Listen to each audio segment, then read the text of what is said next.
नमस्कार। इस वक्त की बड़ी खबर आ रही है आपके कॉलेज परीक्षाओं जुड़ी। यूजीसी ने 6 बड़े फैसले किए हैं कॉलेज परीक्षाओं पर। इस वीडियो में हम बात करेंगे भारत के सभी कॉलेज और विश्वविद्यालयों की परीक्षाओं के बारे में। यूजीसी की फाइनल रिपोर्ट आ चुकी है और ऑफिशियल प्रेस नोट भी जो यूजीसी है उन्होंने जारी कर दिया है और इसमें बताया गया है कि इन्हें किया जाएगा प्रमोट या इनकी होगी परीक्षाएं।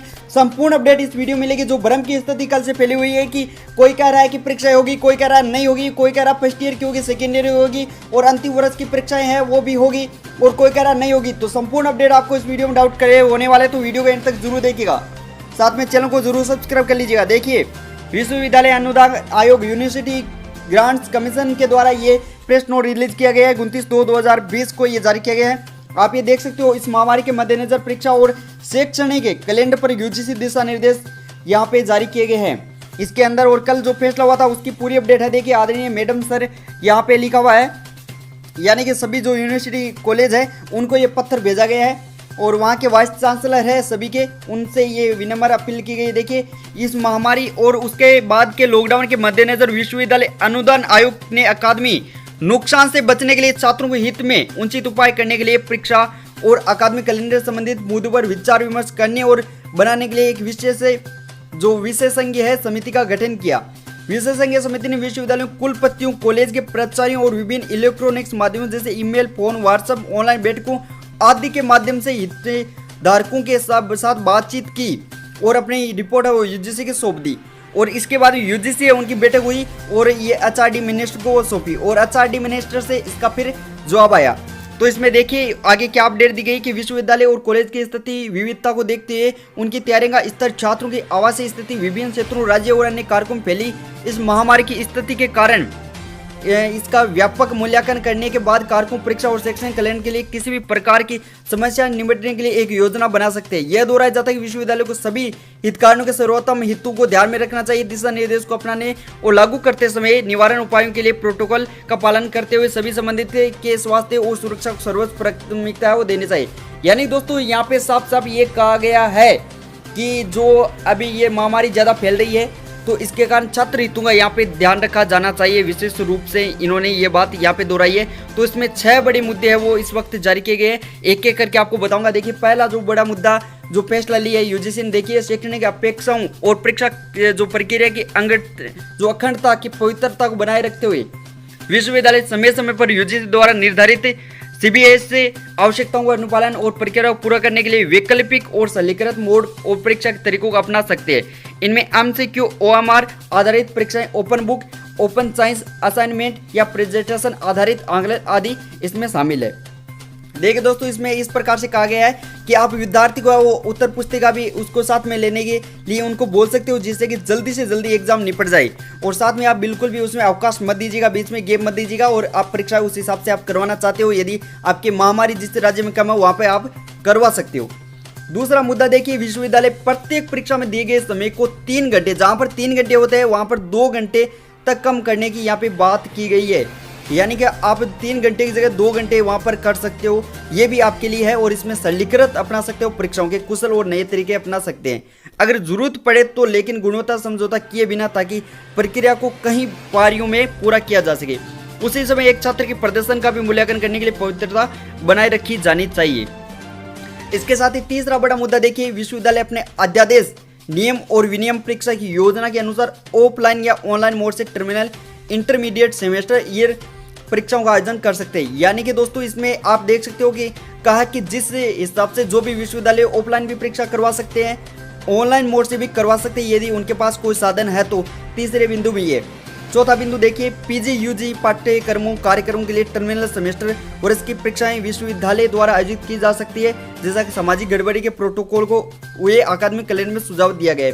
देखिए, यहाँ पे ये बात की गई है कि यूजी पाठ्यक्रमों कार्यक्रम के टर्मिनल, यानी कि जो आपकी स्वास्थ्य विभाग की जो भी यहाँ पे भागीदारी होती है कॉलेज में, उसके आधार पर आपकी परीक्षाएं ली जा सकती है और उसी के हिसाब से आपको है वो अगली कक्षा में प्रमोट भी कर सकते हैं। इसके बाद में नेक्स्ट अपना देखिए, जो पांचवा बिंदु है वह है कि मध्यवर्ती सेमेस्टर वर्ष के छात्र विश्वविद्यालय परीक्षाओं का आयोजन कर सकते हैं। विभिन्न स्तरों, राज्यों और अन्य कारकों में उनके स्तर की तैयारियां छात्रों की आवासीय स्थिति COVID और इस महामारी की स्थिति का व्यापक मूल्यांकन करने के बाद ये कर सकते हैं। यानी कि दोस्तों यहाँ पे जो भी विश्वविद्यालय है वो परीक्षा यदि आयोजन करवाता है तो सबसे पहले इस महामारी का ध्यान रखते हुए अपनी परीक्षाएं वो यहाँ पे करवा सकता है। यदि COID के मद्देनजर स्थिति सामान्य नहीं दिखती है तो छात्रों की सामाजिक गड़बड़ी, सुरक्षा और स्वास्थ्य बनाए रखने के लिए पैटर्न के आधार पर छात्रों ग्रेडिंग है। देखिए दोस्तों यहाँ पे बड़ी खबर, ग्रेडिंग 50% अंकों के साथ हो सकती है। यानी पहले जो फर्स्ट आपका सेमेस्टर हुआ है उसके आधार पर आपको 50% उसके और 50% इस बार एग्जाम कराकर आपको ग्रेडिंग यहाँ पे दी जा सकती है। यानी इस बार जो 100% का होता है उसे 50% का करके आप ये एग्जाम कराए और उस हिसाब से आप नंबर दे सकते हो। अब देखिए यहाँ पे महत्वपूर्ण बिंदु भी है कि विश्वविद्यालयों द्वारा अपनाए गए मूल्यांकन 50% केवल पिछले सेमेस्टर यदि उपलब्ध हो और उसमें प्रदर्शन पर सम्मानित किया जा सकता है। आंतरिक मूल्यांकन, सतत मूल्यांकन, प्रारंभिक, मध्य सेमेस्टर आंतरिक मूल्यांकन या छात्र प्रतिकृति के लिए जो नाम दिया गया है, यानी यहाँ पे कोई भी नाम दे सकते हो और पिछले सेमेस्टर के आधार पर उसे आप पास भी कर सकते हो 50 अंकों की परीक्षा लेकर, ये बात की गई है। अब देखिए नेक्स्ट बिंदु में बाद में बात करेंगे। देखिए महत्वपूर्ण उन स्थितियों में जहां पिछले सेमेस्टर या पिछले वर्ष के अंक उपलब्ध नहीं है, देखिएगा जिनके पिछले सेमेस्टर और पिछले वर्ष के अंक उपलब्ध नहीं है, विशेष रूप से परीक्षाओं के वार्षिक पैटर्न से पहले वर्ष में आंतरिक मूल्यांकन के आधार पर 100% मूल्यांकन भी किया जा सकता है। देखिए बहुत ही ज्यादा महत्वपूर्ण बिंदु यह है कि यदि जहां पर आपके पास कोई पिछले सेमेस्टर का कोई भी यहाँ पे डाटा नहीं है, यदि कोई भी नहीं दिया हुआ है तो भी आपको वो पास किया जा सकता है। ये UGC का सुझाव यहाँ पे आया है और कॉलेज अपने हिसाब से फैसला ले सकते हैं। यानी जो आपके पिछले वर्ष जैसे आप सेकेंड ईयर में और फर्स्ट ईयर है उसमें आपके कितने नंबर आए थे उसी हिसाब से भी आपको पास किया जा सकता है। यदि छात्र ग्रेड में सुधार करना चाहता है तो वह अगले सेमेस्टर के दौरान ऐसे विषयों के लिए विशेष परीक्षाओं में उपस्थित हो सकता है।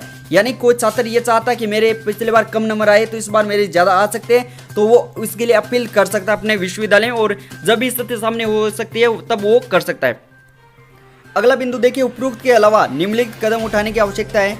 विश्वविद्यालय में वर्तमान शैक्षणिक वर्ष के लिए कैरी फॉरवर्ड उन विषयों के लिए जिनमें छात्र विफल रहे हैं की योजना को अनुमति दी जाएगी। प्रत्येक छात्र को अगले सेमेस्टर वर्ष में पदोन्नत किया जाएगा। देखिए दोस्तों यहाँ पे ये बात महत्वपूर्ण ये निकल के आ रही है कि जो छात्र है उनको अगले सेमेस्टर वर्ष में पदोन्नत किया जाएगा। हालांकि ऐसे छात्र उस पाठ्यक्रम के लिए परीक्षा को मंजूरी दे सकते हैं जिसमें वह असफल रहा है, अनुपस्थित रहा है जब भी परीक्षा आयोजन किया जाता है।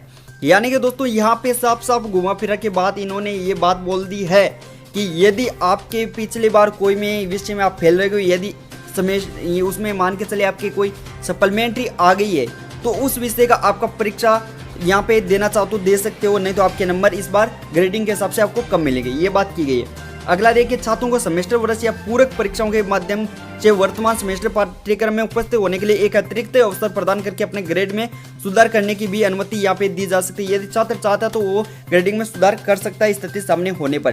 तो दोस्तों मैंने आपको ये 6 बड़े मुद्दे बताए जो UGC के द्वारा किए गए। अब दोस्तों बात होती है किसको यहाँ पे प्रमोट किया जाएगा किसको नहीं। तो पहली बात मैं आपको स्पष्ट कर दूं, यहाँ पे प्रमोट करने की कोई भी बात अभी तक नहीं लिखी हुई है। यदि यहाँ पे कहा है यदि आपका जो विद्यालय सर्टिफाइड होता है, यदि वो चाहता है तो आपको प्रमोट कर सकता है पिछले नंबर या सेमेस्टर के आधार पर। लेकिन दोस्तों UGC ने इसका कोई ऐसा जिक्र नहीं किया कि सबको करना पड़ेगा, तो इसमें ज्यादातर ये चांस बनता है कि आपकी परीक्षाएं होगी लेकिन इससे सामने पर होगी।